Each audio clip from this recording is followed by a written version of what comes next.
47 hours of rain, and Staff Sergeant Yolanda Osei had not moved from the observation post. Water pooled beneath her chest, soaking through her uniform until she could no longer feel where the mud ended and her skin began. Her scope stayed fixed on the same position it had held since she arrived. But she was not watching the perimeter. She was watching her own base. They thought she was dedicated. The other soldiers rotated through Opie Echo in 4-hour shifts, cursing the weather, counting minutes until relief. Yolanda volunteered for 12. No one questioned it, because questioning dedication was not something soldiers did, and besides, everyone knew she had been different since Boone died. Before we go deeper into what Yolanda discovered during those endless hours in the rain, drop a comment and let us know what state you are watching from. Maybe you have known someone whose patience and determination revealed a truth nobody wanted to see. The rain hammered the sandbags around her position with a sound like static, like the whole world had lost its signal. Kunar Province in monsoon season was its own kind of misery, the kind that seeped into bones and stayed there. Most soldiers endured it.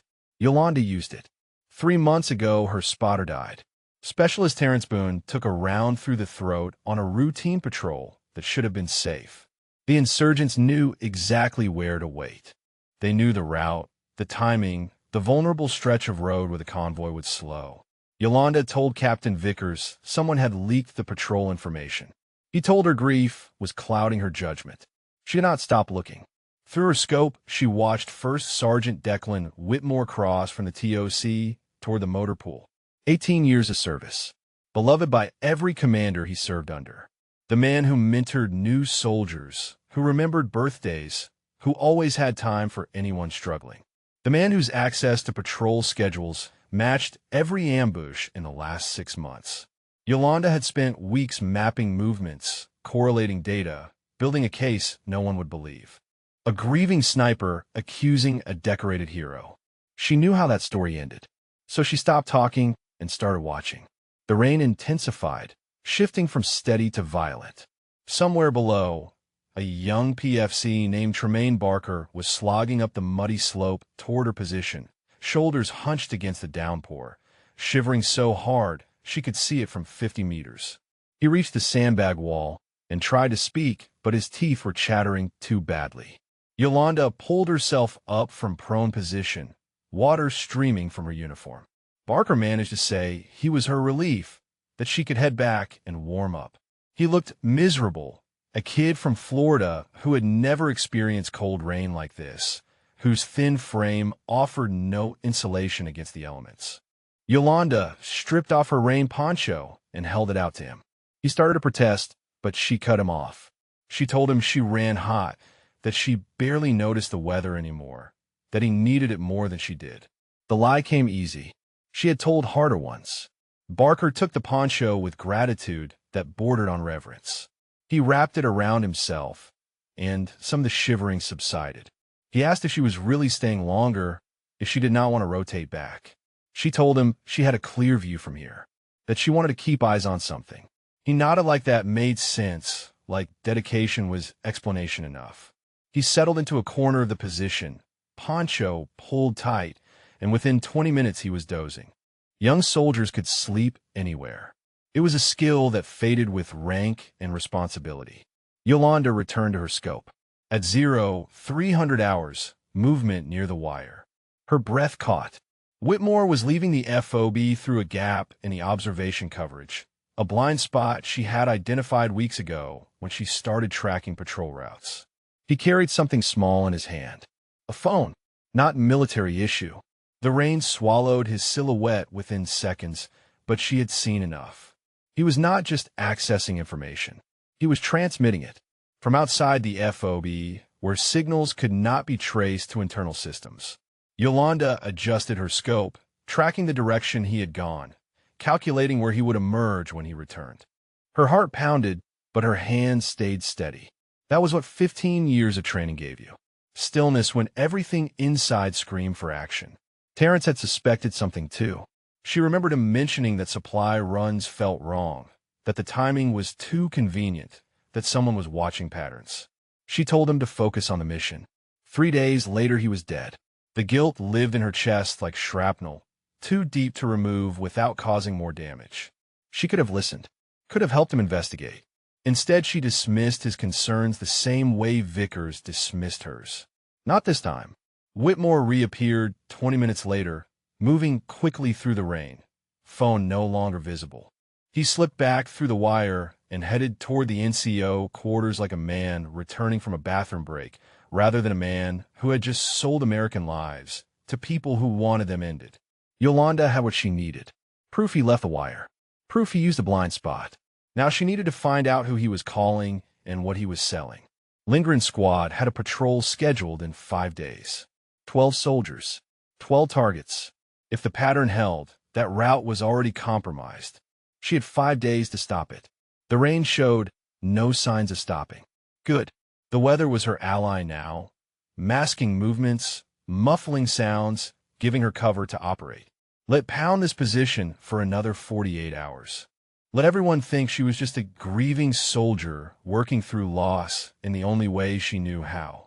They would learn the truth soon enough. Barker shifted in his sleep, murmuring something about home. Yolanda watched over him the way she had watched over Terrence, the way she would watch over Lindgren's squad whether they knew it or not. That was what snipers did. They watched, they waited, and when the moment came, they did not miss. Below, Whitmore's quarters went dark. He was sleeping easy, confident that his secret was safe, that no one would believe accusations from a woman he had already painted as unstable. He did not know that 47 hours of rain had given her everything she needed to destroy him. And she was just getting started. Morning brought no relief from the rain. Yolanda moved through FOB Copperhead like a ghost, exhaustion carved into her face, but purpose burning behind her eyes. The Tactical Operations Center was crowded with soldiers waiting out the weather, playing cards, checking equipment, complaining about the endless gray. She found a terminal in the corner and pretended to review duty rosters while scanning the room. Whitmore would surface eventually. He always did, making his rounds, checking on his soldiers, maintaining the image of the perfect first sergeant. The memory of their last real conversation surfaced unbidden. For months ago, before Terrence died, she had mentioned to Whitmore that some patrol routes seemed predictable. He had smiled that warm smile of his and told her predictability was the price of operational efficiency. Then he had gone to Vickers. 2 days later, Vickers pulled her aside and suggested she might be overthinking things. That combat stress manifested in different ways. That seeing patterns where none existed was a common symptom. Whitmore had poisoned the well before she even knew she was thirsty. A young specialist caught her attention. Amara Diallo sat at an intelligence workstation, fingers moving across her keyboard with purpose that seemed disconnected from her official duties. She was running searches, pulling records, her eyes flicking to the door every few seconds like she expected someone to stop her. Yolanda recognized that look. She had worn it herself for weeks. She approached casually, settling into an adjacent chair under the pretense of checking message traffic. Diallo tensed, but did not look up. Yolanda spoke quietly, asking if the communication logs always showed this much activity during weather holds. Diallo's typing faltered for half a second. She recovered and said she would not know, that she just processed what came across her desk. But her voice carried the particular tightness of someone lying poorly. Yolanda had heard that tone from dozens of young soldiers over the years. Fear wrapped in false confidence. She tried a different approach. She mentioned that Specialist Boone used to say the patterns in the data told stories, if you knew how to read them. That he was teaching her to see what others missed. Diallo stopped typing. Her hands hovered over the keyboard, trembling slightly. She asked if Yolanda had known Boone well. Partners for 2 years, Yolanda told her. Best spotter she ever worked with. Dead 3 months now on a patrol that should have been safe. The silence between them stretched. Around them, soldiers laughed at a card game. Someone cursed the coffee maker. Life continued in its ordinary rhythms. But in that small space between 2 women at adjacent terminals, something shifted. Diallo leaned closer and whispered that she had found anomalies. Communication spikes, to an unregistered frequency that correlated with dates she recognized from after-action reports. Attack dates. Ambush dates. She had tried to report it, but her supervisor told her she was misreading the data. Who was her supervisor? Yolanda asked. Diallo did not need to answer. Her eyes moved involuntarily toward the door just as Whitmore walked through it. He moved through the TOC like a politician working a room, handshakes and shoulder claps, and genuine seeming concern for everyone he encountered. He asked about families, remembered details from previous conversations, made each soldier feel seen. It was masterful. It was monstrous. He spotted Yolanda, and his smile widened. He crossed toward her with the easy confidence of a man who believed he had already won. Staff Sergeant Osei, he said warmly, I heard you pulled another extended shift at OP Echo. That is dedication beyond the call. He turned to include Diallo in his attention. And Specialist Diallo, burning the midnight oil as usual. What would this TOC do without its hardest workers? Yolanda forced herself to smile back. She told him someone had to keep eyes on the perimeter, that the weather made her nervous. Whitmore nodded sagely. He understood completely. After what happened to Boone, hypervigilance was natural. Healthy even in moderation. He emphasized the last two words just enough to carry a warning. Then he moved on, continuing his rounds, leaving the faint scent of coffee and menace in his wake. Diallo exhaled shakily. She whispered that she had more to show Yolanda, but not here. They needed somewhere private, somewhere without cameras or curious ears. The motor pool, Yolanda suggested. 1900 hours. Everyone would be at evening chow. Diallo nodded once and returned to her screen, fingers resuming their careful dance across classified systems. Yolanda watched Whitmore work the room for another 20 minutes before leaving. He never looked directly at her again, but she felt his awareness like pressure against her skin. He knew someone was circling. He just did not know how close. The hours until 1900 crawled past. She tried to sleep, but her mind would not quiet, running scenarios, calculating odds, measuring the distance between suspicion and proof. Terrence had walked this same path. Terrence had seen the same patterns. Terrence was dead. She found herself at his memorial, a small marker near the chapel with his photo and dates. Rain streamed down the laminated image of his face, distorting his features into something fluid and temporary. She told him she was close, that she would finish what he started, that she was sorry she had not listened when he tried to warn her. The memorial offered no response. The dead kept their own counsel. At 1900, she slipped into the motor pool through a side entrance.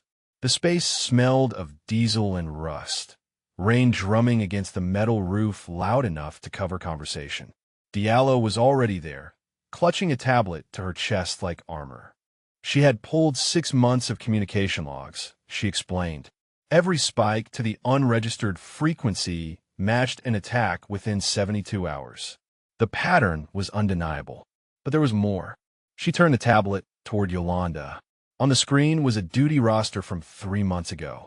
Terrence Boone's name highlighted. He had not been originally assigned to that patrol. Someone requested him specifically, citing a need for experienced personnel on a routine supply run.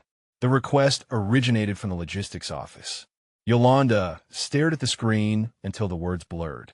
Whitmore had not just leaked the route. He had made certain Terrence was on it. This was not collateral damage from a compromised patrol. This was targeted elimination. Terrence knew something. He was investigating. And Whitmore made sure he never reported what he found. The tablet shook in Diallo's hands. She asked what they should do, her voice barely audible above the rain. Yolanda's answer came from somewhere cold and certain. They needed physical evidence. The communication device Whitmore used was not military issue. He had to keep it hidden somewhere. His footlocker, Diallo suggested, in the NCO quarters. He had a civilian lock on it, against regulations. Yolanda nodded slowly. A civilian lock meant civilian secrets. She told Diallo to create a distraction tomorrow, something to pull Whitmore away from quarters during the shift change window. Diallo looked terrified, but she agreed. She asked what would happen if they were wrong, if Whitmore was innocent and they were destroyed for nothing. They were not wrong. Yolanda told her. Terrence was not wrong, and 12 more soldiers would die on Lindgren's patrol if they did not find proof in the next 4 days. The rain intensified outside, hammering the roof like applause or accusation. Somewhere in the FOB, Whitmore slept soundly, confident in his untouchable reputation. He had no idea that 2 women in a darkened motor pool had just declared war. The next morning, Diallo intercepted Whitmore outside the Chow Hall with a question about communication protocols. Yolanda watched from across the muddy thoroughfare as Diallo played her part, gesturing toward the TOC, drawing Whitmore into a conversation that required his expertise and his distance from the NCO quarters. She moved. The NCO quarters smelled of wet canvas and stale air, a dozen bunks arranged in tight rows with footlockers at their bases. Most soldiers were at breakfast or pulling morning duties. The space was empty except for the sound of rain against the roof and Yolanda's own heartbeat thundering in her ears. Whitmore's area was immaculate, bed made with hospital corners, personal items arranged with geometric precision, the habits of a man who understood that appearance was everything. His footlocker sat at the foot of his bunk, secured with a civilian combination lock that violated half a dozen regulations. Regulations he knew no one would enforce against a first sergeant with 18 years of spotless service. Yolanda knelt beside the locker and pulled a small tension wrench from her pocket. Lock-picking was not an official Army skill, but 15 years in special operations adjacent roles had taught her plenty of unofficial ones. The mechanism was cheap, designed to deter casual curiosity rather than determined investigation. 30 seconds and the lock clicked open. Inside, she found the expected contents. Uniforms folded precisely, personal letters bundled with rubber bands, photographs of family gatherings and promotion ceremonies. Whitmore smiling beside generals and sergeants major, the perfect image of a career soldier. But the bottom panel sat slightly higher than it should. A false compartment, obvious to anyone who knew to look for it. Yolanda lifted the panel and her breath caught. A satellite phone, commercial grade, the kind that could not be traced through military systems. Bundles of currency she did not recognize, bound tightly with paper bands. And a small notebook filled with coordinates, dates, and dollar amounts written in careful handwriting. She photographed everything with her personal phone, hand-steady despite the adrenaline flooding her system. Each image was another nail in Whitmore's coffin. Each page of that notebook was another soldier's life he had sold for foreign cash. Voices in the hallway. Footsteps approaching. Yolanda replaced the items exactly as she found them. Muscle memory guiding her hands while her mind calculated distances and timing. The false bottom settled back into place. The lock clicked shut. She was on her feet and moving toward the rear exit when the front door opened. Whitmore's voice carried through the space, thanking someone for the conversation, promising to follow up on their concerns. The consummate leader, always available, always caring. Yolanda slipped through the back door and into the rain. She circled around the building, forcing herself to walk normally despite every instinct screaming at her to run. A soldier running attracted attention. A soldier walking through the rain was invisible. By the time she reached the motor pool, her hands were shaking. Not from cold, from the weight of what she carried on her phone. Proof. Real proof. Whitmore was guilty, and she could demonstrate it. But proof meant nothing without someone willing to listen. She found Diallo in their agreed meeting spot behind the disabled vehicles awaiting repair. The young specialist looked pale, exhausted from the stress of deceiving a man who could destroy her career with a word. Yolanda showed her the photographs. Diallo's eyes widened as she scrolled through the images, her hand rising to cover her mouth when she reached the notebook pages. The coordinates matched attack sites. Diallo recognized them immediately from her own research, and the dates aligned perfectly with the communication spikes she had documented. Two independent lines of evidence pointing to the same terrible conclusion. They had him, but Diallo's expression shifted from triumph to concern. She asked how they would explain obtaining this evidence. Breaking into a senior NCO's footlocker was a crime. Using it against him could backfire spectacularly. Yolanda had considered this. They needed to create a reason for an official search, something that would prompt command to open that footlocker through proper channels, discovering what she had already found, before they could plan further movement at the motor pool entrance. Whitmore stood in the doorway, rain dripping from his patrol cap, eyes scanning the dim interior. He spotted them and smiled.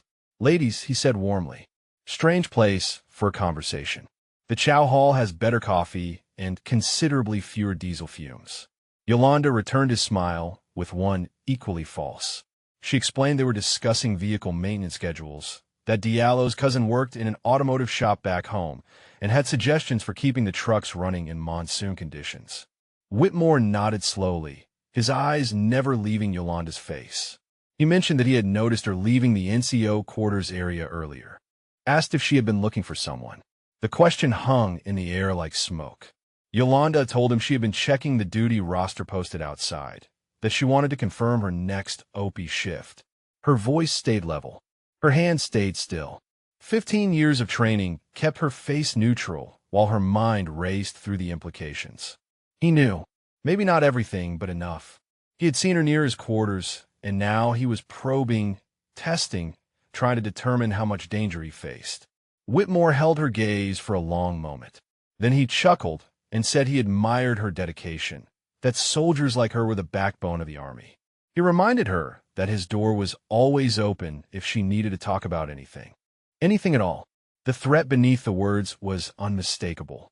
He left without waiting for a response, disappearing into the rain like he had never been there. Diallo grabbed Yolanda's arm, her fingers digging in hard enough to bruise. She whispered that he knew, that they were in danger, that they needed to go to Vickers immediately. But Vickers would not believe them. Whitmore had spent months establishing Yolanda as unstable, grief-stricken, prone to seeing conspiracies. Going to command now would only accelerate their destruction. They needed more. They needed the satellite phone in hand, caught in transmission. They needed Whitmore in the act of betrayal so undeniable that even his reputation could not save him. Lindgren's patrol was in 4 days. If Whitmore followed his pattern, he would transmit the route information within the next 48 hours. Yolanda told Diallo to monitor the communication logs around the clock. The moment that unregistered frequency activated, she needed to know. Meanwhile, Yolanda would return to OP Echo and maintain surveillance on Whitmore's movements. They were not just gathering evidence anymore. They were hunting, and somewhere in his quarters, surrounded by the trophies of a decorated career, Declan Whitmore was beginning to realize he was prey. Whitmore moved quickly. By noon the following day, Yolanda found herself summoned to Captain Vickers' office. The company commander sat behind his desk with the weary expression of a man handling a problem he wished would disappear. Whitmore stood in the corner, face arranged in an expression of professional concern that made Yolanda want to break his jaw. Vickers diestilt verheert zuziet. He explained that First Sergeant Whitmore had raised some concerns about her well-being, that several soldiers had noticed her behaving erratically, extended shifts in terrible weather, asking unusual questions, appearing in places she had no official reason to be. Yolanda kept her voice steady. She explained that she took her duties seriously, that observation post coverage was critical during reduced visibility conditions, that she was simply being thorough. Whitmore interjected smoothly. He said he understood completely. After losing a partner, hypervigilance was natural. He had seen it before in soldiers struggling to process grief. The important thing was recognizing when dedication crossed into something unhealthy. The words dripped with false compassion, every syllable designed to paint her as broken, unreliable, a woman whose judgment could not be trusted. Vickers nodded along like a man hearing exactly what he expected to hear. He told Yolanda he was placing her on light duty effective immediately. No more extended OP shifts. She would remain in the TOC where others could keep an eye on her well-being. It was not discipline. It was containment. And Whitmore had orchestrated it perfectly. She started to protest, but Vickers raised a hand. His decision was final. She was a valuable soldier, and he wanted to protect her from herself. The words were meant kindly, but they landed like blows.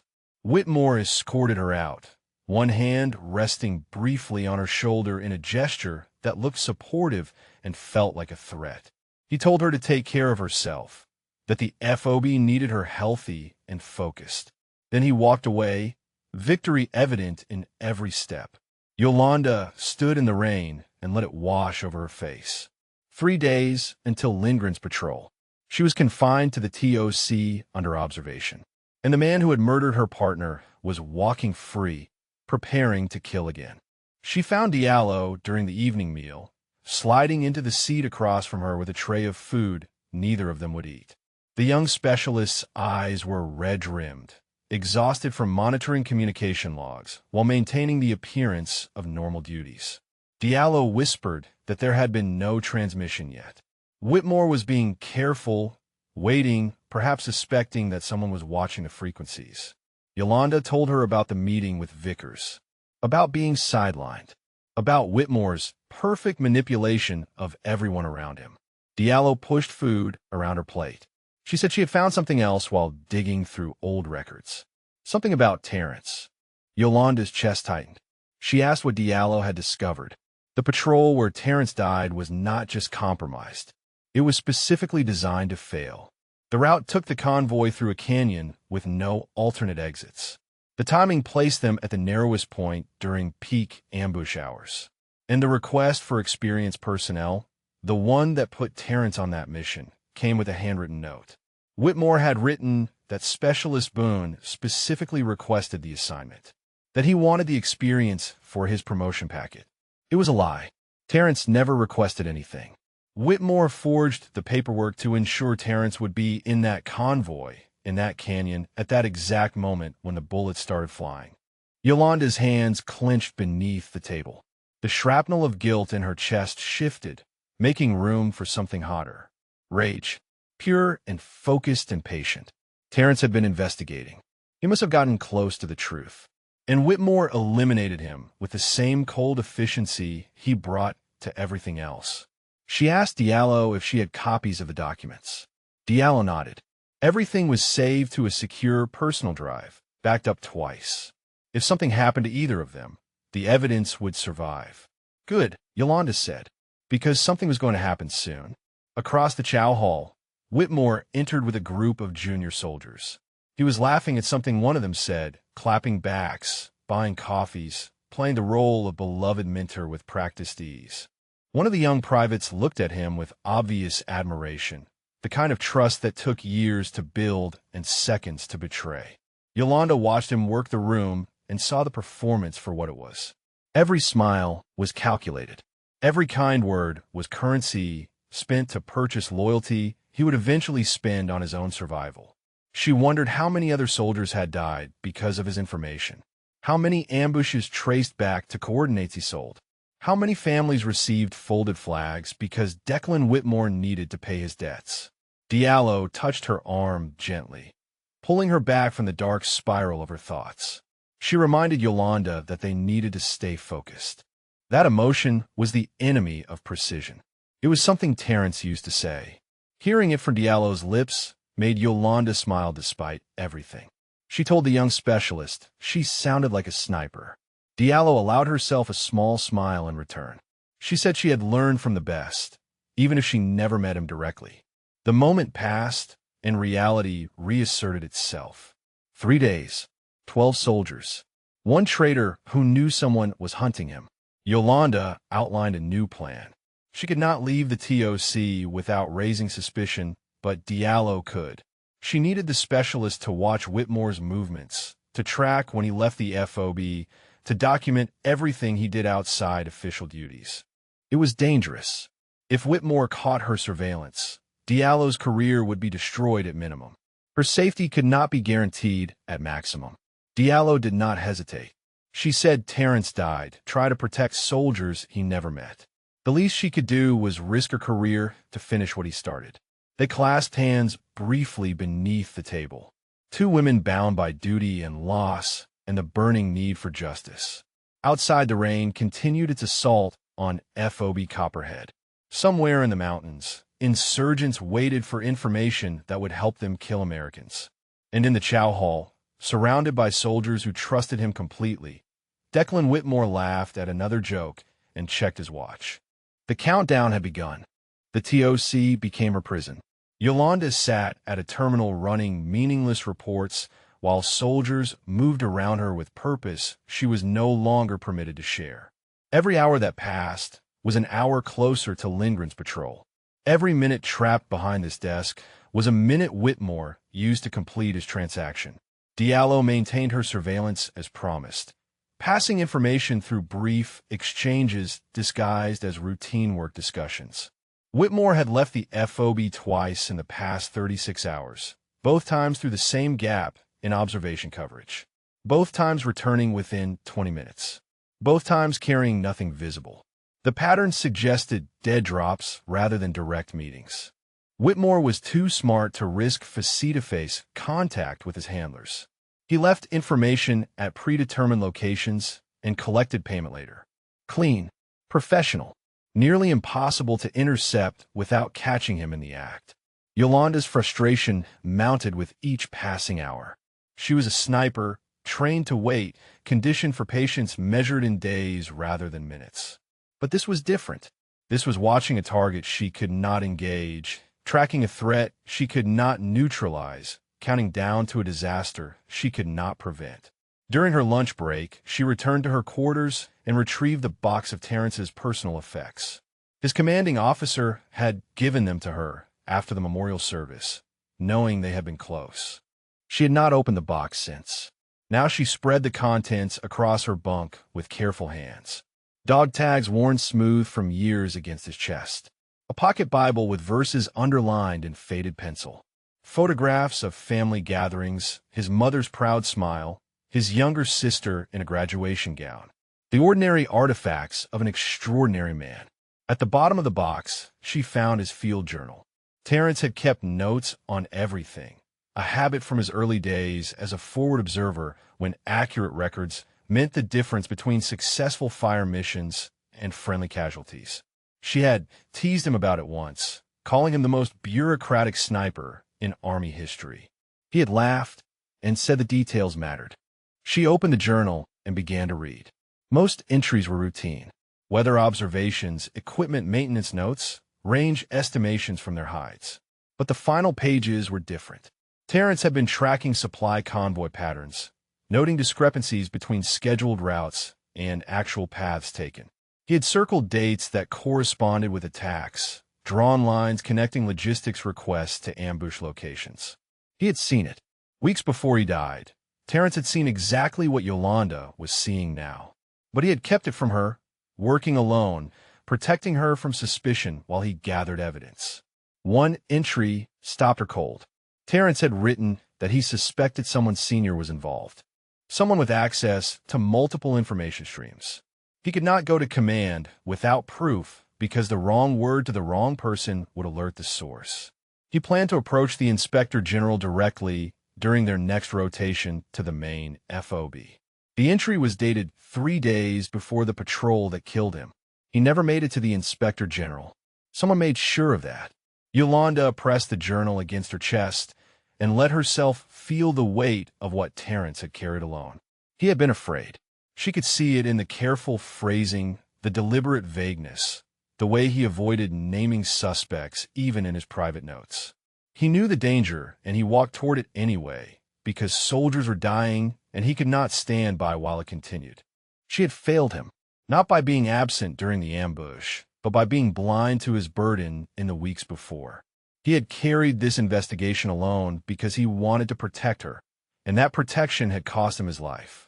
A folded paper slipped from between the journal's pages. Yolanda opened it and found a letter addressed to Terrence's mother. The handwriting was careful, the kind of deliberate script people used when choosing words that mattered. He had written that he wanted her to know how much he loved her, that he was proud of the man she raised him to be, that if something happened to him, she should know he died doing what soldiers were supposed to do, protecting others from threats they could not see. The letter was never sent. He wrote it the night before the patrol and tucked it away, perhaps planning to mail it after he returned safely. perhaps knowing he might not return at all. Yolanda folded the letter carefully and placed it back in a journal. She would send it to his mother when this was over, along with the truth about how her son died and why. But first she had to make sure his death meant something. She returned to the TOC with renewed focus. Diallo caught her eye from across the room and gestured subtly toward the exit. Something had changed. They met in the narrow corridor between buildings, rain providing cover for their conversation. Diallo's face was pale with urgency. The patrol schedule had been moved up. Weather projections showed a brief clearing window tomorrow morning. Command wanted to take advantage of it. Lindgren's squad was rolling out at 0600 instead of waiting 3 more days. The timeline had collapsed. 18 hours instead of 72. If Whitmore followed his pattern, he would transmit the route information tonight. Yolanda felt the walls closing in. She was confined to the TOC. Diallo was under increasing scrutiny. Whitmore was preparing to sell 12 more lives, and they had less than a day to stop him. She told Diallo to monitor every frequency, every signal, every flicker of electronic communication coming from this FOB. The moment anything transmitted to that unregistered frequency, she needed to know. Diallo nodded and disappeared back into the TOC.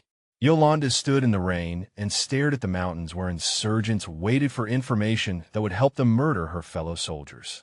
Somewhere behind her, Whitmore was preparing his final betrayal. The hunt was no longer about justice. It was about survival. 12 soldiers had 18 hours to live unless she found a way to stop a killer she could not touch, expose a traitor no one would believe, and prove a conspiracy that existed only in photographs she obtained illegally. The rain showed no sign of stopping. Neither did she. Hour 42 of the rain. The storm that had trapped FOB Copperhead in gray misery for nearly 2 days was finally beginning to weaken. Patches of lighter sky appeared between the clouds like promises of violence to come. The weather window was opening. Lindgren's squad would roll into it at dawn.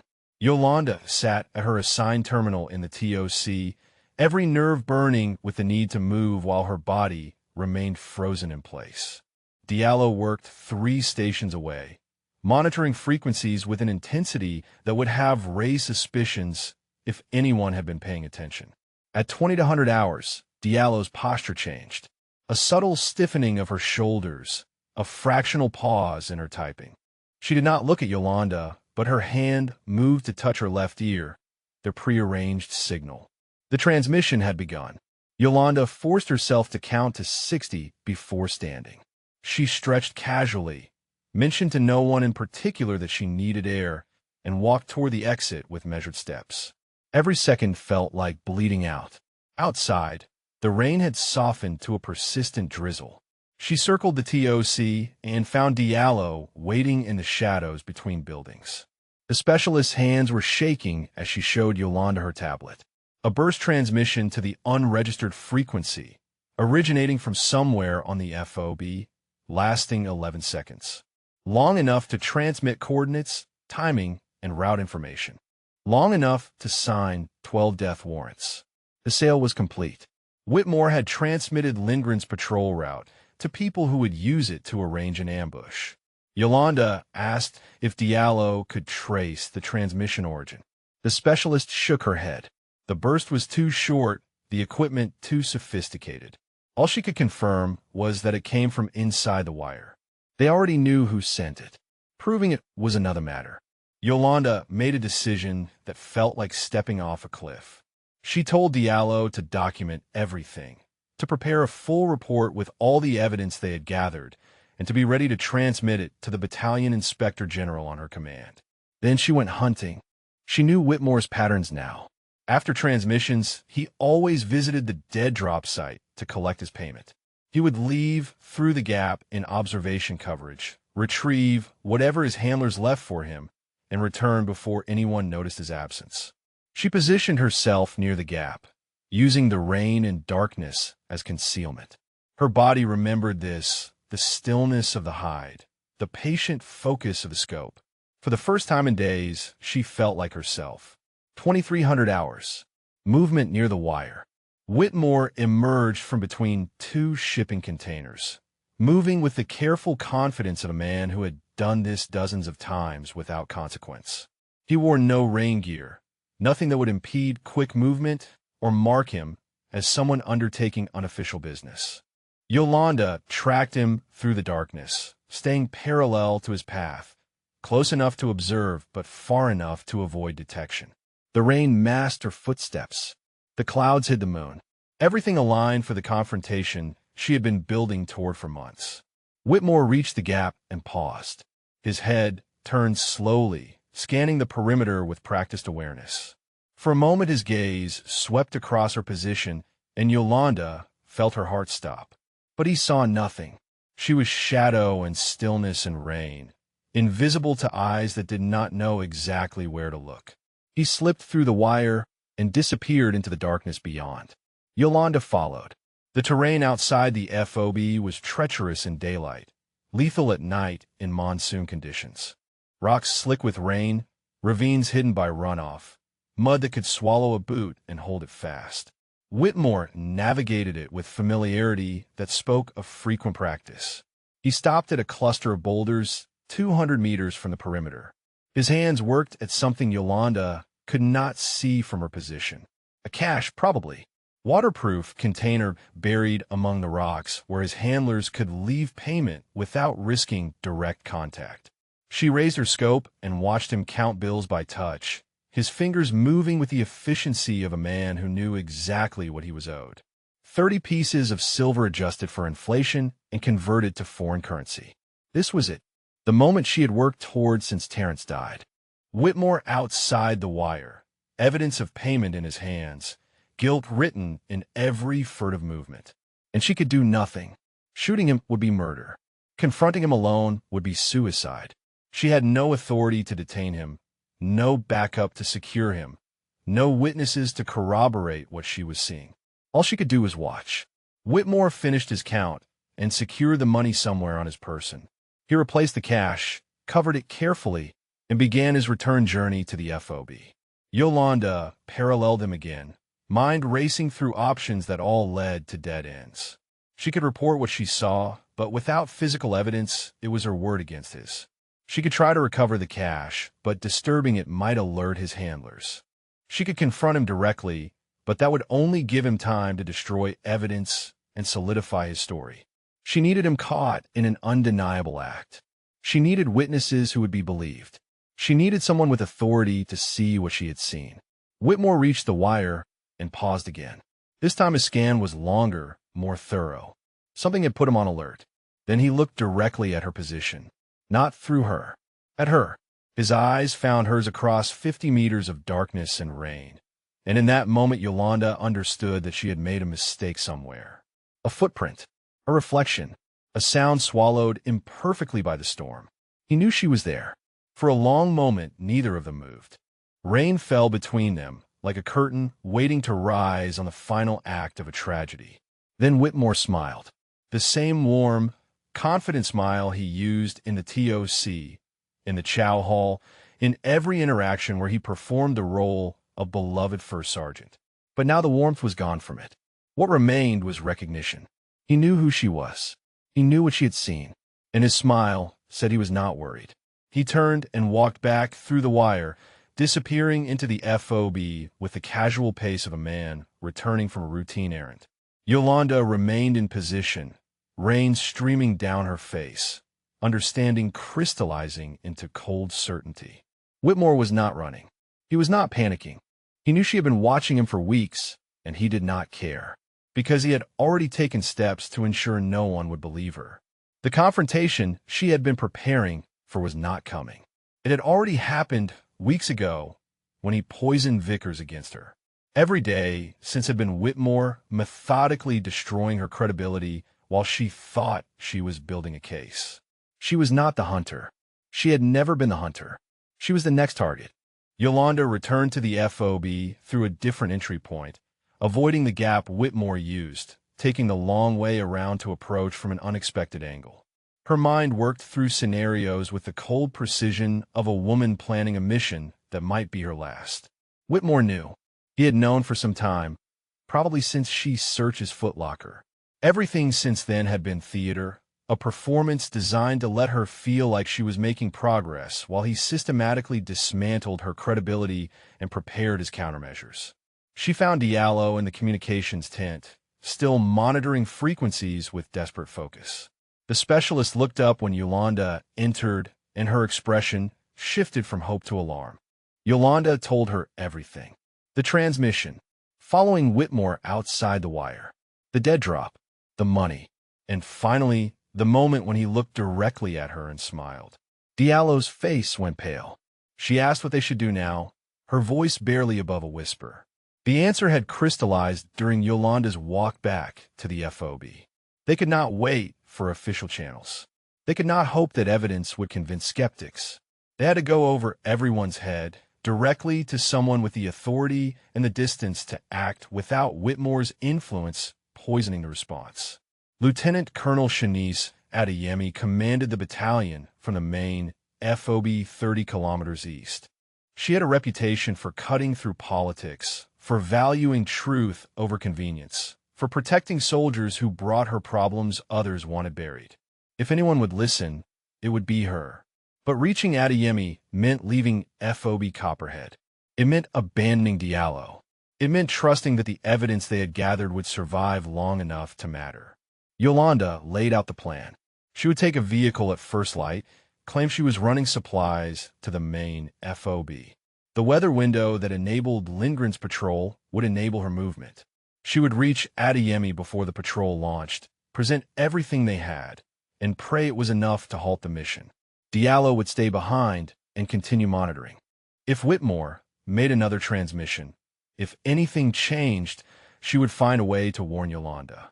And if everything went wrong, if Whitmore moved against them before Yolanda could reach Adeyemi, Diallo would transmit the evidence package to the Inspector General and let the consequences fall where they would. It was not a good plan. It relied on too many variables, too many assumptions, too much hope.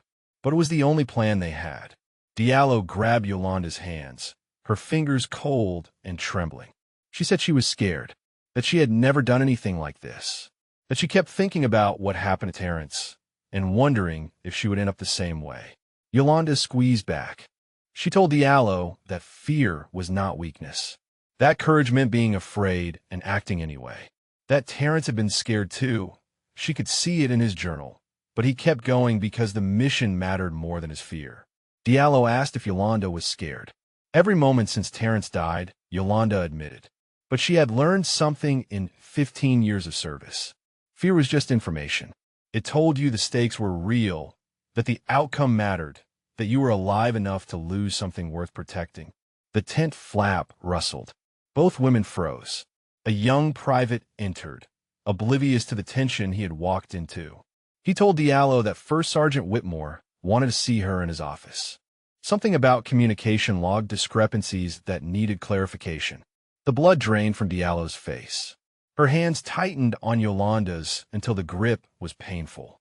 Yolanda kept her voice calm. She told Diallo to go, to answer his questions simply and directly, to give him nothing he could use. She reminded her that Whitmore could not act openly without exposing himself. As long as Diallo stayed in public spaces, around other soldiers, she would be safe.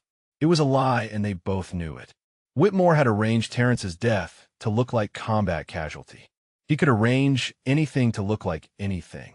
But Diallo nodded and released Yolanda's hands. She straightened her uniform, composed her expression into something approaching calm, and followed the private into the rain. Yolanda watched her go and felt the weight of responsibility settle heavier on her shoulders. She had brought Diallo into this, a young specialist with her whole career ahead of her, now walking into a meeting with a man who killed people for knowing too much. If Diallo did not come back, it would be her fault. The hours until dawn stretched like torture. Yolanda returned to the TOC and pretended to work while tracking every soldier who entered and exited, watching for Whitmore, waiting for Diallo, preparing for the moment when everything collapsed. 100 hours. Diallo had not returned. 200 hours. Still nothing. At 2:45, Diallo slipped into the TOC looking shaken but intact. She caught Yolanda's eye and nodded once, the barest movement. She had survived the interrogation. They found a moment together near the coffee station, voices low enough to disappear beneath the ambient noise of the operations center. Whitmore had asked about the communication logs, about who had been accessing them, about unusual queries and pattern searches. Diallo had played ignorant, blamed her searches on routine data verification, expressed confusion about what he was implying. He had not believed her. She could see it in his eyes, the calculation, the assessment of threat level. But he had let her go. Why? Yolanda asked. Diallo's answer chilled her. Whitmore had mentioned that the weather was clearing, that Lindgren's patrol would launch soon, that it was important for everyone to stay focused on the mission rather than getting distracted by, as he put it, ghosts and conspiracies. He was telling her that it was too late. The patrol route was sold. The ambush was planned. Nothing they did in the next few hours would change what happened at dawn. He was wrong. Yolanda told Diallo to get some rest, to be ready to transmit the evidence package on her signal. Then she went to prepare for the drive that would either save 12 soldiers or destroy everything she had left. The rain had nearly stopped. Through gaps in the clouds, stars appeared for the first time in days. The storm was ending. A new one was about to begin. 0400 hours. The rain had stopped completely, leaving FOB Copperhead dripping and mud-slicked beneath a sky full of fading stars. Soldiers moved with renewed purpose, preparing vehicles, checking equipment, embracing the weather window like a gift. Yolanda approached the motor pool with a requisition form she had forged using Vickers' signature. Supply run to the main FOB. Priority cargo requiring immediate transport. The kind of mundane errand that happened constantly and attracted no attention. The sergeant managing the vehicle barely glanced at the paperwork. He tossed her a set of keys and pointed to a Humvee near the gate. She thanked him and walked toward it with measured steps, fighting the urge to run. Across the FOB, Lindgren's squad was assembling near their vehicles. 12 soldiers checking weapons, adjusting gear, sharing the nervous jokes that preceded every patrol. They had no idea what waited for them on the route Whitmore had sold. Yolanda detoured toward them. Sergeant Michael Lindgren was a solid NCO, the kind who had earned his rank through competence rather than politics. He looked up as Yolanda approached, surprise flickering across his face. Everyone knew she was on light duty, confined to the TOC, supposedly struggling with grief-induced instability. She asked for a private word. He hesitated but nodded, stepping away from his soldiers. Yolanda spoke quickly and quietly. She told him to vary his route, to expect contact at the narrow points, to trust his instincts if something felt wrong, even if it contradicted the mission brief. She told him that she could not explain more, but that she was asking him to trust her the way she would trust him. Lindgren studied her face for a long moment. Whatever he saw there made him nod slowly. He said he always trusted his instincts, that good NCOs stayed alive by listening to the voice that said something was off. It was not enough. She knew it was not enough, but it was all she could give him before she left. She reached her Humvee and climbed inside. The engine turned over on the first try. She pulled toward the gate, heart hammering against her ribs. The guard checked her paperwork, checked her identification, checked the vehicle manifest. Everything matched. He waved her through. FOB Copperhead shrank in her rearview mirror as she accelerated onto the main supply route. 30 kilometers to the main FOB. 40 minutes if the roads cooperated. She had maybe an hour before Lindgren's patrol launched. The terrain was brutal. Monsoon runoff had carved new channels across roads that were marginal in the best conditions. Twice she had to dismount and check the path ahead, picking her way around washouts that could swallow a vehicle whole. At 0430, her radio crackled. Diallo's voice, tight with control panic. Lindgren's squad was moving out early. 0500 instead of 0600. Command wanted to maximize the weather window. The patrol was launching in 30 minutes. Yolanda floored the accelerator. The Humvee slewed through mud, tires fighting for traction on surfaces that had never been designed for speed. She pushed the vehicle harder than safety allowed, calculating odds with every kilometer. 30 minutes to launch, 25 kilometers to the main FOB. Even if she made it, she would have minutes to find Adeyemi, explain everything, and convince a lieutenant colonel to halt a patrol based on evidence obtained through unauthorized surveillance and breaking and entering. The math did not work. She was going to be too late. At 04:45, the radio crackled again. This time it was not Diallo. Whitmore's voice filled the Humvee, calm and professional, addressing the TOC. He was reporting that Specialist Amara Diallo had been detained for unauthorized access to classified communication systems. She was being held pending investigation into potential violations of operational security. He had moved against Diallo. The accusation was technically true. Diallo had accessed logs she was not cleared for, run searches beyond her authorization, gathered evidence through channels that violated half a dozen regulations. Whitmore was using the truth as a weapon, turning their investigation into proof of Diallo's criminality. And with Diallo detained, the evidence package could not be transmitted. Their backup plan was gone. Yolanda was alone. She pushed the Humvee even harder, engine screaming in protest, suspension groaning over terrain that demanded caution she could not afford. The main FOB appeared on the horizon, lights glowing against the pre-dawn darkness. 04:52. 8 minutes until the patrol launched. She roared through the gate without stopping, ignoring the shouts of guards who dove out of her path. The battalion TOC was 100 meters ahead. She abandoned the Humvee at a skid and sprinted toward it. Inside, the operations center hummed with activity. A major she did not recognize demanded to know who she was and what she was doing. Yolanda pushed past him, searching for Adeyemi, for anyone with authority to stop what was about to happen. She found a lieutenant colonel emerging from a briefing room, coffee in hand, reviewing documents with an aide.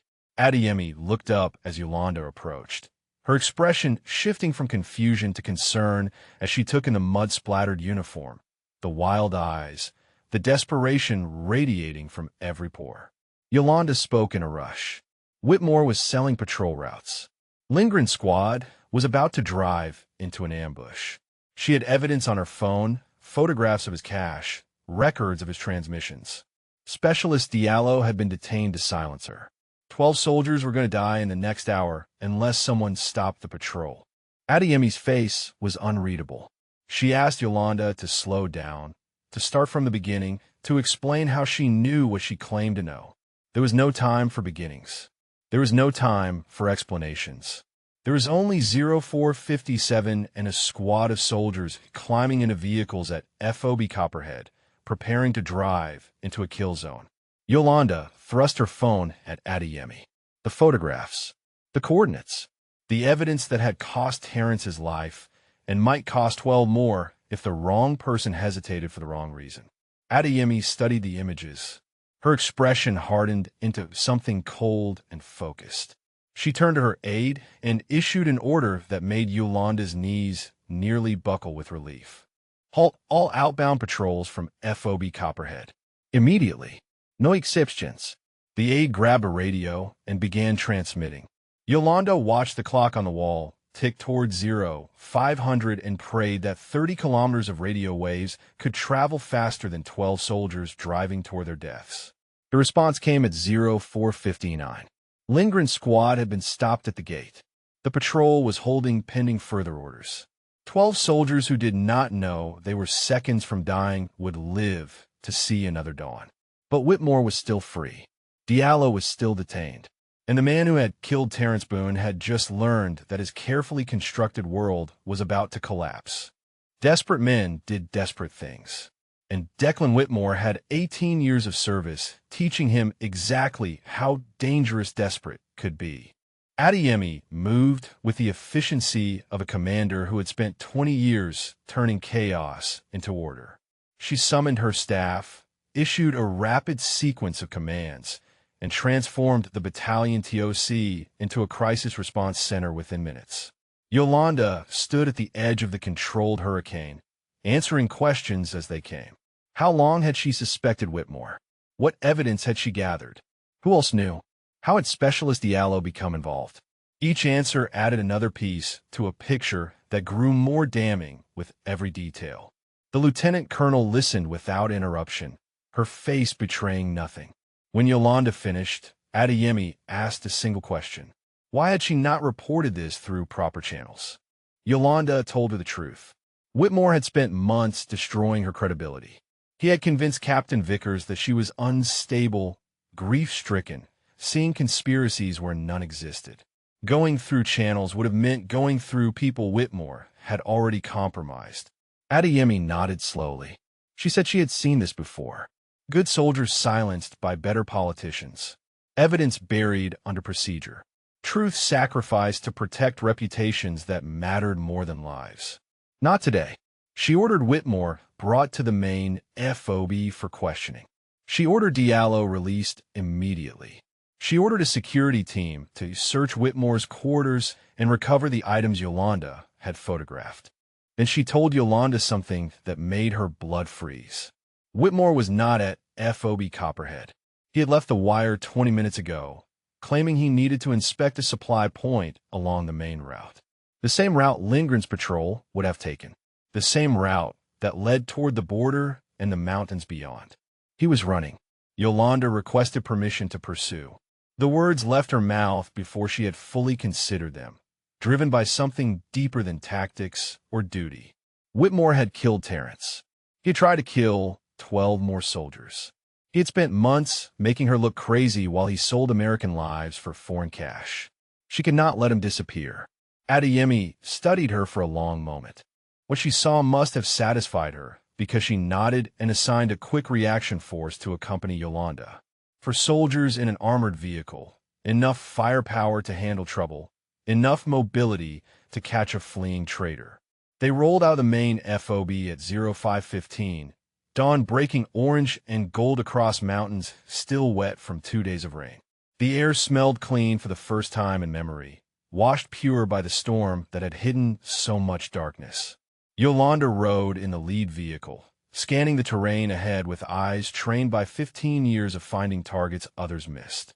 Whitmore had a 20-minute head start, but he was driving alone on roads she knew intimately. Every curve, every choke point, every stretch where a fleeing vehicle would be visible from higher ground. They spotted him at 05:32.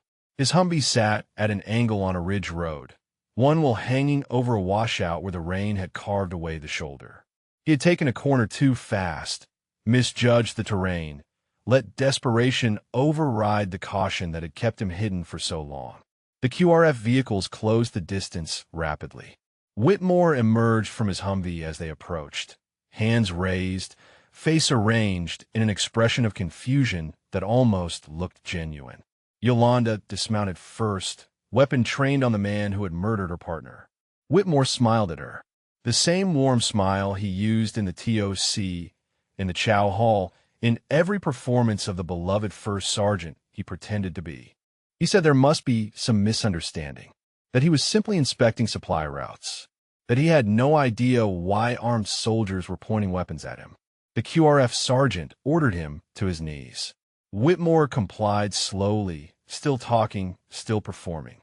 He suggested that Yolanda was having an episode, that her obsession with conspiracy theories had finally broken into full psychosis, that everyone at FOB Copperhead knew she had been struggling since Boone died.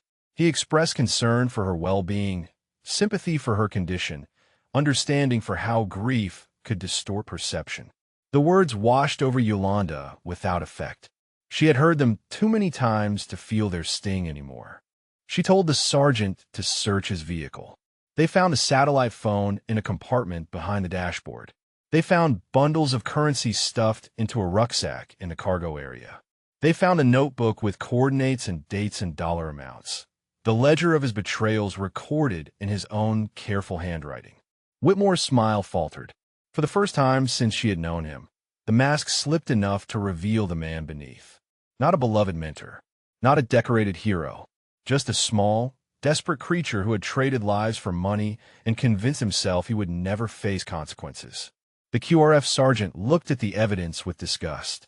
He said he had known First Sergeant Whitmore for 3 years, had trusted him, had recommended him for an award just last month. Yolanda understood. Betrayal from an enemy was expected.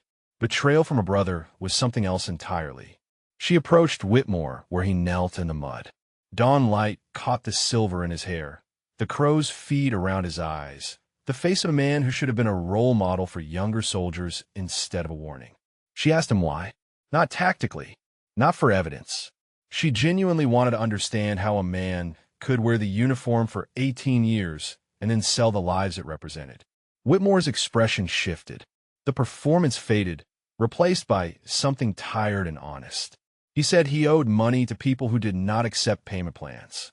That it started small, information that seemed harmless, details that would not get anyone killed. Then the price increased, and the information became more specific, and by the time he understood what he had become, it was too late to stop. He asked if she really thought he wanted any of this. Yolanda thought about Terrence, about the letter never sent to his mother, about 12 soldiers who came within minutes of dying this morning, about all the others whose names she would never know, killed by information Whitmore sold because his debts were more important than their lives. She told him it did not matter what he wanted. It only mattered what he did. The QRF sergeant secured Whitmore's hands and led him to the armored vehicle. The most trusted NCO at FOB Copperhead, reduced to a prisoner in the back of a truck, undone by a grieving sniper he had dismissed as unstable. Yolanda watched him go and felt something release in her chest. Not satisfaction, not triumph, just the quiet certainty that Terrence's death finally meant something. The sun climbed higher over the mountains, burning away the last traces of the storm that had hidden so much truth. It was over. The convoy returned to the main FOB, with Whitmore secured in the back of the armored vehicle. Word had already spread through military channels with the speed that only catastrophic news could achieve. A first sergeant arrested for selling patrol routes to the enemy. Soldiers saved minutes before an ambush. A conspiracy exposed by a sniper everyone thought had lost her mind. Adeyemi met them at the gate. She took one look at Whitmore, then at the evidence bags containing his phone and notebook and currency, and nodded with grim satisfaction. She ordered him taken to the detention facility and placed under guard, pending transfer to investigative authorities.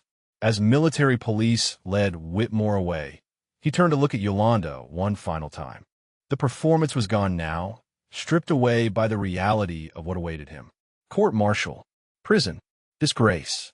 Everything he had built over 18 years reduced to ashes by a woman he had underestimated from the beginning. He did not speak. Neither did she. Some things required no words. Adeyemi placed a hand on Yolanda's shoulder. She said there would be questions, investigations, reviews of every decision made and every protocol violated. The Army did not celebrate vigilante justice, even when it saved lives. Yolanda understood. She had broken into a senior NCO's footlocker. She had conducted unauthorized surveillance. She had left her post without permission and commandeered a vehicle under false pretenses. The fact that she was right did not erase the fact that she had violated regulations to prove it. But Adeyemi also said something else.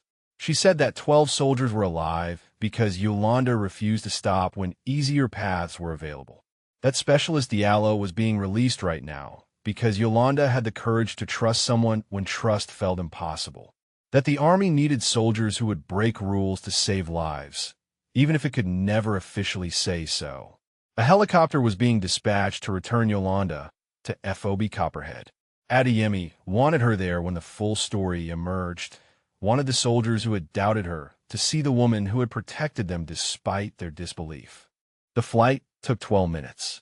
12 minutes of watching the mountains scroll past beneath her, the same mountains where Terrence had died, where Whitmore's handlers waited for information that would never come, where so much blood had soaked in a soil that would never remember it. FOB Copperhead looked different from the air, smaller, more fragile, a collection of structures and sandbags and wire holding back a hostile world through sheer determination. She had spent months inside those walls feeling trapped. Now she understood they had also kept her close to the truth she needed to find. The helicopter touched down, and Yolanda stepped on a ground still muddy from 2 days of rain. Soldiers had gathered near the landing zone, word spreading faster than official channels could contain it. They watched her with expressions ranging from shock to shame to something that looked like awe. Diallo pushed through the crowd and wrapped Yolanda in a hug that nearly knocked her off her feet. The young specialist was crying, words tumbling out between sobs. She had been so scared. She thought it was over. She thought Whitmore had won, and they would both disappear into the system, and no one would ever know the truth. Yolanda held her and let her cry. She told her it was finished, that Whitmore was in custody, that the evidence had been recovered, and there was no way to bury what they had found. Captain Vickers approached slowly, his face a mask of conflicting emotions. He looked like a man who had just discovered that the ground beneath his feet was not as solid as he believed.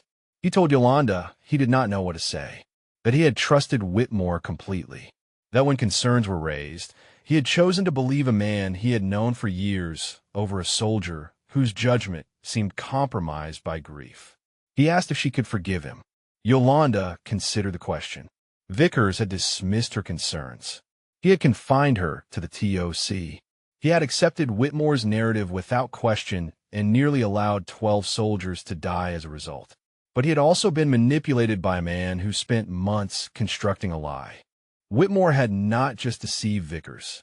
He had deceived everyone. The crime was his, not theirs. She told Vickers that forgiveness was not hers to give.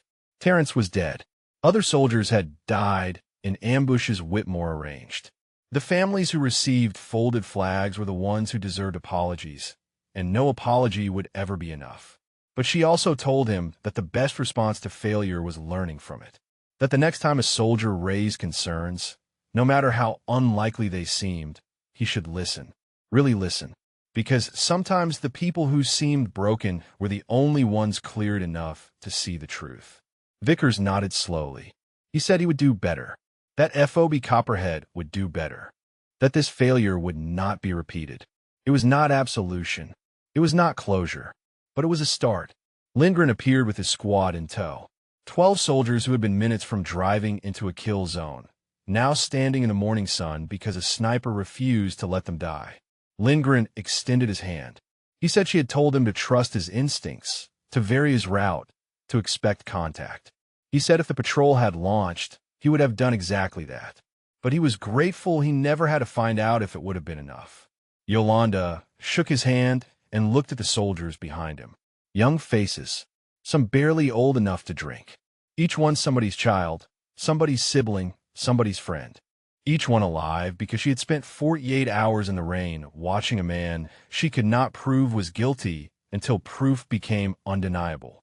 One of the soldiers asked how she knew, how she figured it out when everyone else missed it. Yolanda thought about Terrence, about his journal, about the investigation he conducted alone to protect her from danger she never saw coming. She told him she had a good teacher, the best spotter she ever worked with. He taught her that the details mattered, that patterns told stories, that the truth was always there if you knew how to look for it. She did not say his name. She did not need to. Everyone at FOB Copperhead knew who she meant. The crowd began to disperse, soldiers returning to duties that suddenly felt more meaningful. Yolanda stood in the center of the FOB she had called home for months and let the morning sun warm her face. The rain had stopped. The sky was clear. And somewhere, she hoped, Terrence knew that his death had not been in vain. The days that followed moved with a rhythm Yolanda barely recognized. Investigators arrived from division headquarters, serious men and women with clipboards and recorders who documented everything Whitmore had done and everything she had done to stop him. They interviewed her for hours, parsing every decision, every regulation violated, every moment where proper procedure had been sacrificed for expedience. She told them the truth without embellishment or excuse. She had broken into Whitmore's footlocker. She had conducted surveillance without authorization. She had forged documents to commandeer a vehicle. Each admission was another potential charge, another black mark on a record that had been spotless for 15 years. But she also told them about Terrence. About the journal she found among his effects. About the investigation he conducted alone because he wanted to protect her from danger. About the letter to his mother that was never sent, written by a man who knew he might not survive the mission that killed him. The lead investigator, a colonel with gray temples and eyes that had seen too much, listened without interruption. When Yolanda finished, he closed his notebook and sat in silence for a long moment. He told her that war created impossible situations, that regulations existed to maintain order, but sometimes order was the enemy of justice, that the army would review her actions and make determinations about consequences, but he wanted her to know something off the record. His nephew had served at FOB Copperhead 2 years ago, one of the early ambushes, before anyone suspected a pattern. The boy survived, but lost both legs below the knee. The family had always wondered how the enemy knew exactly where to wait. Now they knew. He thanked her for giving them answers, even if the answers came too late to change what happened. Then he stood and left without another word. Diallo found her afterward, sitting on the sandbag wall near Terrence's memorial. The young specialist had been interviewed as well. Her unauthorized access to communication logs documented alongside Yolanda's other violations. They would face consequences together, whatever those turn out to be. Diallo asked if Yolanda regretted any of it. Yolanda considered the question seriously. She had risked her career, her freedom, possibly her life. She had trusted a specialist she barely knew with secrets that could have destroyed them both. She had broken rules she had spent 15 years upholding. She told Diallo she regretted not listening to Terrence when he tried to warn her. She regretted every soldier who died while she was still building her case.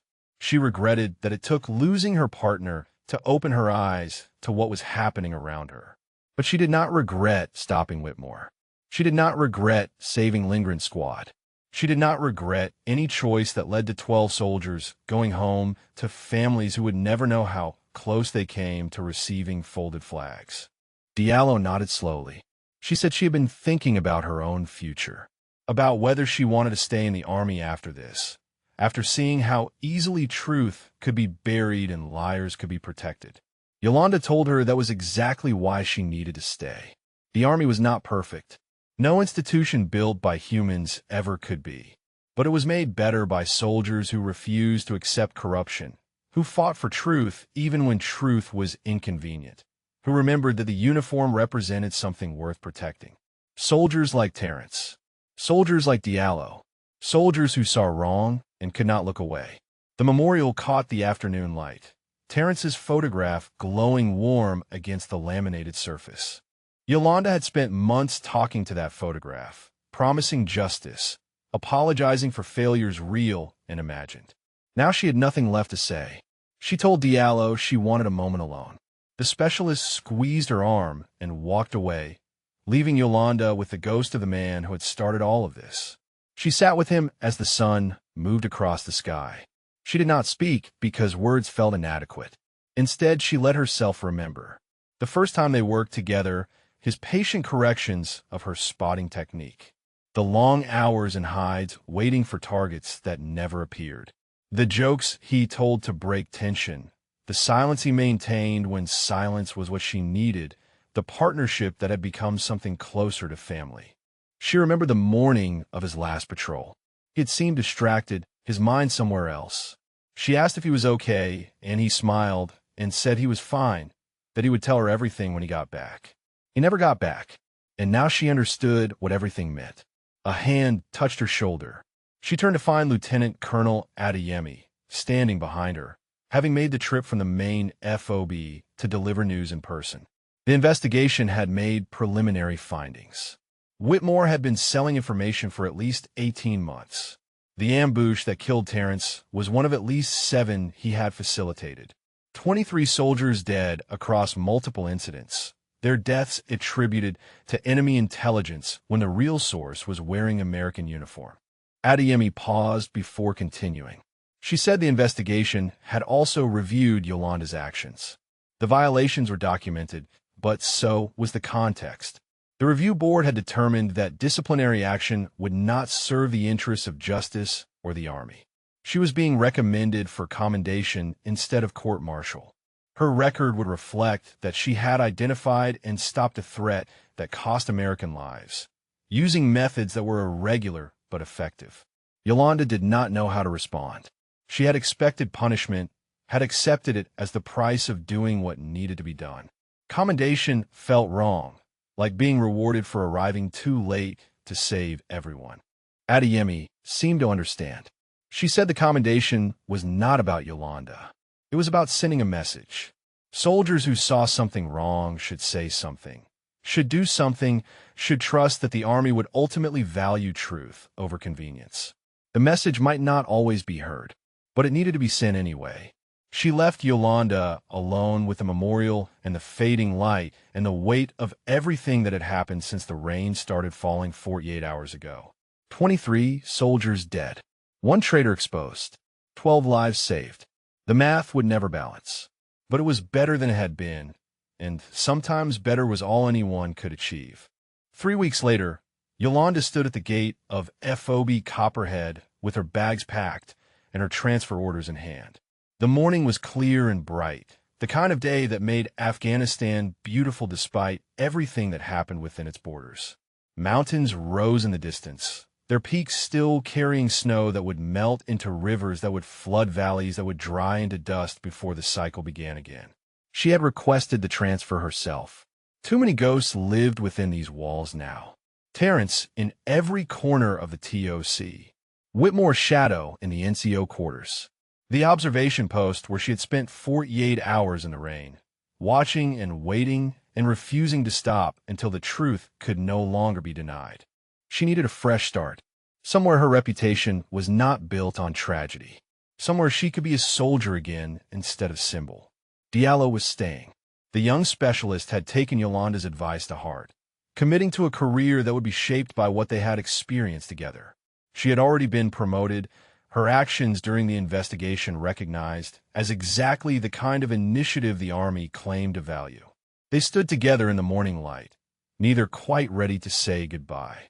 Diallo told her she had learned more in 3 weeks than in 3 years of service. About duty, about courage, about the difference between following orders and doing what was right. She said Yolanda had given her something to measure herself against for the rest of her career. Yolanda told her she had it backward. Diallo had trusted a stranger with her career and her safety based on nothing but instinct. She had stood firm when Whitmore tried to break her. She had kept faith when faith seemed foolish. Those qualities could not be taught. They could only be revealed. They embraced without words. Some bonds were forged in circumstances that made ordinary friendship seem shallow by comparison. What they shared would survive distance and time, and whatever came next. Captain Vickers approached as Diallo stepped away. He looked older than he had 3 weeks ago, the weight of his failures visible in the lines around his eyes. He carried an envelope bearing official seals and handed it to Yolanda without ceremony. The commendation had been finalized. Her actions in identifying and neutralizing an insider threat had been formally recognized, the language careful to acknowledge her methods while praising her results. It was the Army's way of saying thank you without admitting that regulations had failed where one determined soldier had succeeded. Vickers told her the FOB was better for what she had done, that soldiers walked with more awareness now, more willingness to question what seemed wrong, that her legacy would outlast her presence. She thanked him and meant it. Whatever failures had occurred, Vickers had learned from them. That learning might save lives someday, in situations no one could predict. Sergeant Lindgren arrived with his squad, the 12 soldiers who had come within minutes of dying on a road Whitmore sold.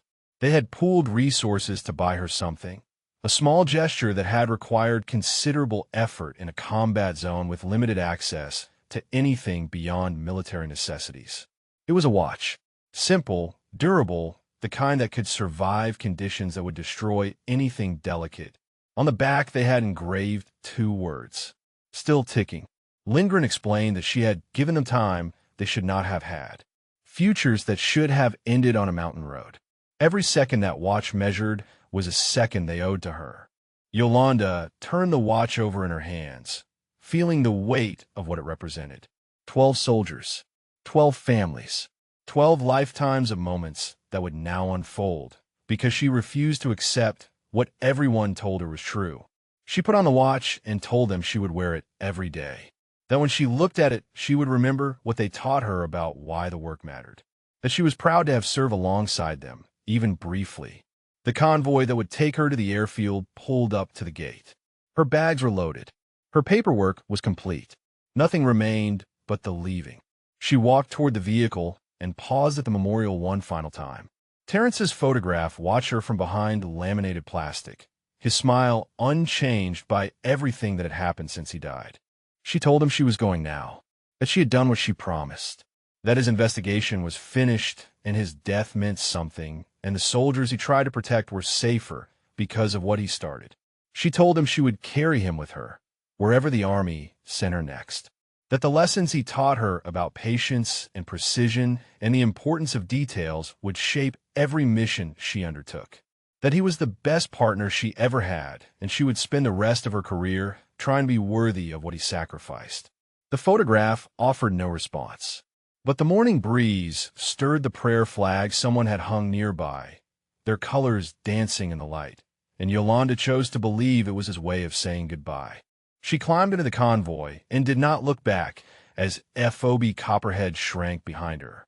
The road ahead wound through mountains where enemies still waited, past villages where children waved at passing vehicles, across terrain that had claimed so many lives it had lost count. Somewhere along that road, Whitmore had made his drops and collected his payments and convinced himself that what he did was survivable. He was wrong. The truth had survived instead. If this story moved you, share your thoughts about what resonated most, or tell us about someone you know who waited for the right moment to do the right thing. Yolanda watched the landscape scroll past and thought about what came next. New base, new mission, new soldiers who would not know her history unless she chose to share it. She could start fresh, build a reputation on present actions rather than past tragedies. But she would not forget the rain that pounded her position for 48 hours, the scope that never wavered from its target. The moment she surfaced exactly where she planned, armed with truth that could no longer be denied. She was a sniper. She watched. She waited. And when the moment came, she did not miss. The convoy crested a ridge, and the FOB disappeared from view. Ahead, the sun climbed higher into a sky scrubbed clean by storms that had passed.